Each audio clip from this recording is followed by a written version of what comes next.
I never thought I'd be the guy sitting here, typing out this kind of story, but here I am. My name's Jake, and I was married to Amanda for about 2 years before everything blew up. We'd been together for a while, and I honestly thought we were solid. Yeah, she could be a pain sometimes. Bitchy, sarcastic, always quick with a lie or a dig, but I trusted her, or at least I thought I did. Everything started to feel off about 2 weeks before our wedding. She was acting weird, distant, distracted. I'd catch her sneaking her phone away or deleting texts. She'd brush it off, say I was overreacting, that she was just stressed. But I knew she was hiding something. Still, I told myself maybe it was just pre-wedding nerves, nothing too serious. I was trying to stay positive. Then came the strange little things, the odd messages on her phone that I didn't recognize, flirty, suggestive texts that seemed out of character for her. She'd dismiss them, say they were from her friend Lisa or some work thing. But I wasn't buying it. I kept telling myself I was paranoid, that I was just overthinking, that I was insecure. That's what Amanda always told me when I questioned her. You're insecure.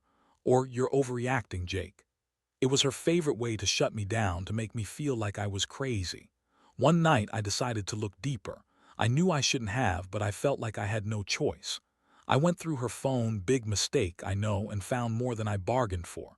There were text messages, photos, even some videos from her secret Snapchat account. They weren't just friendly or flirty, they were practically sexual.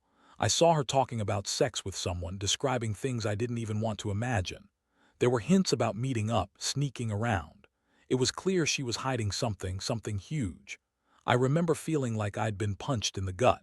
My mind was racing, trying to process how she could betray me like this, just days before our wedding. I felt stupid for trusting her, for believing she was faithful. The worst part was the realization that she'd been lying to my face all along, convincing me she loved me, saying she couldn't wait to be my wife. I thought we had something real, something worth fighting. For turns out she was just pretending, and I was too blind to see it. I sat there on the bed, staring at those messages, feeling my whole world crashing down around me. My stomach was in knots, my heart pounding out of my chest. I wanted to scream, to yell at her, to shake her until she told me the truth. But I didn't. Instead, I just stared at her phone, numb. It was like I was watching a bad movie I couldn't turn off. I knew I had to confront her. I had to find out what the hell was really going on, and I knew my next move would change everything. The next morning, I woke up feeling like I'd been hit by a truck. My head was pounding, and I couldn't get those damn messages out of my mind. I knew I had to talk to Amanda. No more hiding, no more pretending I didn't know. I was angry, hurt, and honestly, pretty confused about what I was going to say. Part of me still wanted to believe she was innocent, that maybe it was some misunderstanding. But the evidence was pretty damn clear. She was in the kitchen when I finally got the courage to face her. She was humming some stupid tune, already acting like everything was normal. I looked at her and I saw the fake smile, the way she was trying to act like she hadn't been caught. That made my blood boil. So, Amanda, I started, my voice steadier than I felt. I saw the messages, the ones you didn't think I'd find. Care to explain what's going on? She paused, her eyes flickering nervously.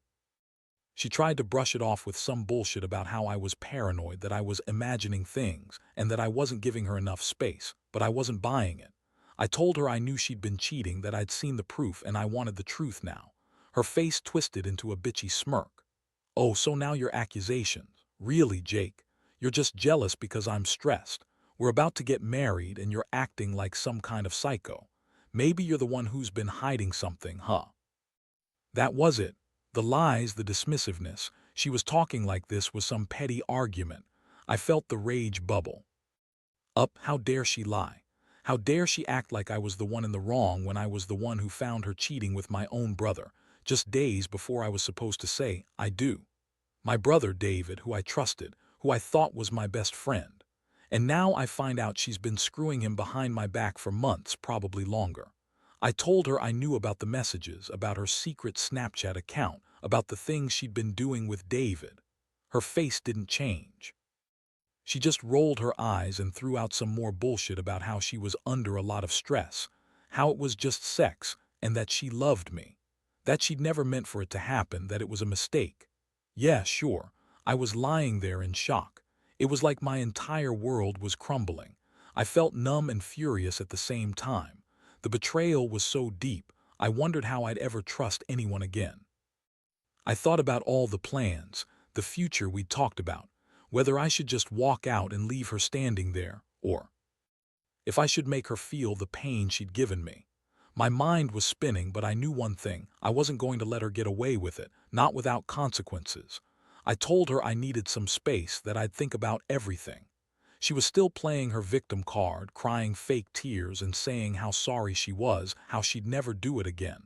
But I didn't believe her, not anymore, not after everything I'd seen.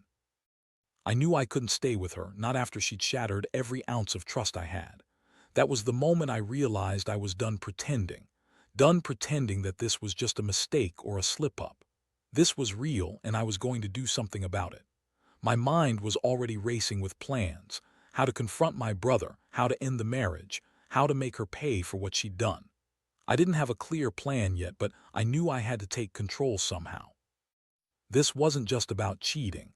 It was about betrayal on every level, and I was prepared to make sure she paid for it. After that confrontation, I knew I couldn't just pretend like nothing had happened. My head was a mess: anger, heartbreak, confusion, everything swirling together. I spent the next couple of days trying to process everything, but the truth was, I couldn't get her lies and those messages out of my mind. Every time I closed my eyes, I saw her smirk, her fake tears, her dismissive attitude. It made me sick. I also couldn't shake the feeling that my brother David was somehow involved deeper than I initially thought. I'd always trusted him. He was my best friend, the guy I confided in, the guy I introduced my fiancée to. And now it turns out he was part of her deception. I started to dig into their social media interactions, looking for anything that might confirm what I already suspected. I also remembered some late-night texts from David asking her to meet up for a little fun, and I got chills. One evening, I decided I had to see him face to face. I needed answers. I called him over, no warning, just a cold, direct invite. When he showed up, I looked him straight in the eye and told him I knew what they'd been doing. I told him about the messages, about how I'd seen her secret Snapchat, about how I'd caught her cheating on me just days before my wedding. His face went white and he tried to deny everything at first, but I didn't buy it. "You've been sleeping with my fiancée," I demanded, voice sharp. "How long has this been going on? Were you even planning to tell me, or were you just going to keep lying until the wedding, until it was too late?" He stammered, trying to make excuses, saying it was just sex, that it didn't mean anything, that she was hotter than I am, man. That made me pause. I felt a strange mixture of anger and sadness. I mean, I knew Amanda was bitchy and manipulative, but I never thought she'd go this far, fooling around with my own brother. That's the kind of betrayal that cuts the deepest. I looked at David, realizing I'd lost my best friend, the guy I used to trust. It was like an out-of-body experience. I wanted to punch him, yell at him, tell him to leave my house and never come back. But I also felt a strange sense of relief that I finally knew the truth. Now I had to decide what to do next. Do I confront Amanda again? Cut both of them out of my life completely? I didn't have a clear answer, but I knew one thing: this wasn't ending quietly. They'd hurt me too much, lied to me for too long. After David left, I sat in my apartment, staring at the walls, trying to piece everything together. My mind kept circling back to that moment, to her words, how she'd lied about everything, how she'd convinced herself she could get away with this. And I couldn't help but think about what I'd do next.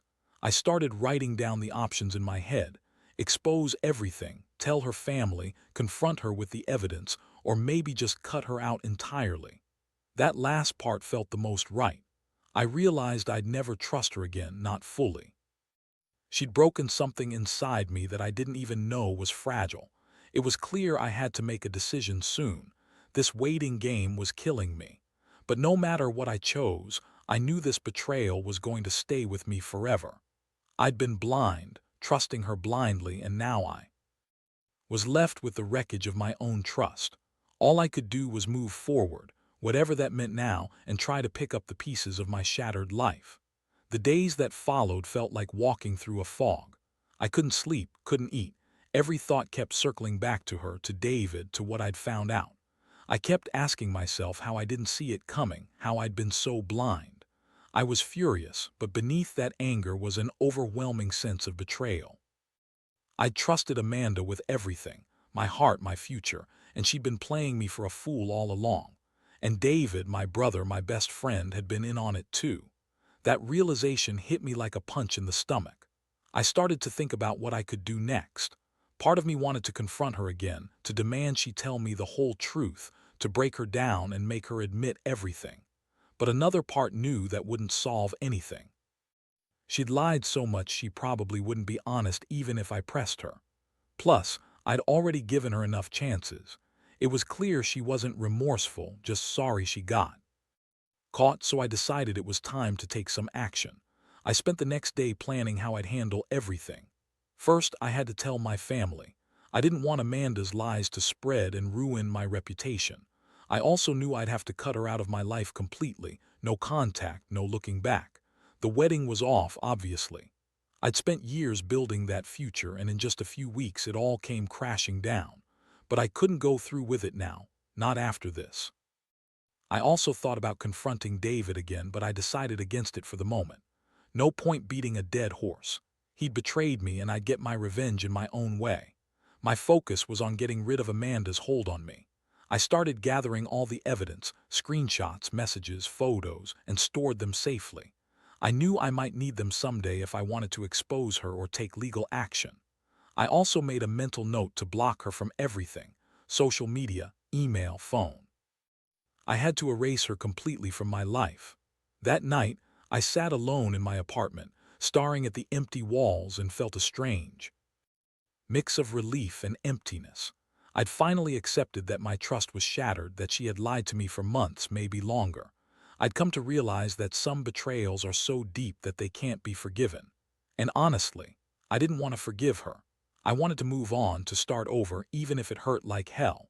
I knew it was going to be a long road ahead.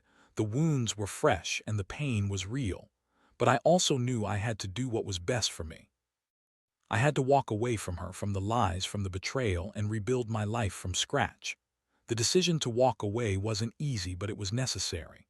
I started to cut ties with Amanda completely, blocked her number, deleted all her social media profiles, and told my family what I'd discovered. They were shocked, especially my parents. They'd always thought Amanda was a good girl, the kind of girl you could trust. But once they saw the evidence, they understood why I couldn't go through with the wedding. The hardest part was facing the aftermath. The day I told her it was over, she flipped out. She accused me of being crazy, said I was overreacting, that I was just jealous of David. She tried to manipulate me one last time, crying, claiming she loved me and that it was all a big mistake, that she'd never do it again. But I wasn't buying her fake tears anymore. I saw her for what she really was, someone who lied and cheated, then had the nerve to blame me when I finally found out. I told her to get out of my apartment and never come back. After she left, I felt a strange mix of relief and emptiness. It was like I finally freed myself from a toxic trap, but at the same time I was left with a gaping hole in my life. I'd lost the woman I thought I was going to marry, my brother who I'd trusted, and a future I'd spent years planning. It hurt like hell, and I think I cried more that night than I had in years. But I also knew I couldn't stay stuck in that pain. I had to move on, even if that meant starting from scratch. Over the next few weeks, I focused on myself. I went to therapy, worked out more, started picking up hobbies I'd neglected. I didn't want to be that guy who let betrayal define him, but I also knew I needed time to heal. I still felt angry and betrayed, but I was determined not to let that define me forever. I learned a lot about trust, how fragile it is, how easy it is to lose, and I promised myself I wouldn't give it away so easily again. Looking back, I realize how much I took for granted the people I loved, how naive I was to think everyone around me had good intentions. But I also learned that sometimes you have to go through the worst to realize what really matters. I don't regret uncovering the truth, even if it hurt like hell. I'd rather be alone and honest than deceive myself into thinking everything was perfect when it was. So, here's my advice to anyone going through something similar: trust your gut. Don't ignore the signs. If something feels wrong, listen to it. And don't be afraid to walk away from betrayal, no matter how much it hurts in the moment. Because in the end, you're better off alone than being with someone who lies and cheats behind your back. Trust is precious, and losing it is a pain that takes a long time to heal. But eventually, you do heal. You just have to be willing to face the truth and do what's best for yourself. Now, looking back, I realize that the worst part wasn't just the betrayal itself, but how I let it shatter my sense of trust, not only in Amanda, but in myself. I kept asking how I missed the signs, why I didn't see it coming, and honestly, I still wrestle with those questions. But I also understand that some things are beyond our control. People can hide who they really are for a long time, and sometimes the truth only comes out when the facade cracks. What I learned from all this is that trust isn't something you give blindly. It's something you earn, something fragile that needs to be protected. And when someone proves they're not worthy of it, you have to be willing to walk away, no matter how much it hurts. Because staying in a lie only prolongs the pain. Better to face the brutal truth and start healing than pretend everything. Okay, I also discovered that revenge isn't about revenge at all. It's about reclaiming your own power, taking control of your life again after everything has been taken from you. For me, that meant cutting Amanda out completely, refusing to let her poison my mind or my future. It was about respect, respect for myself, for my emotions, and for my right to move on without those lies holding me back.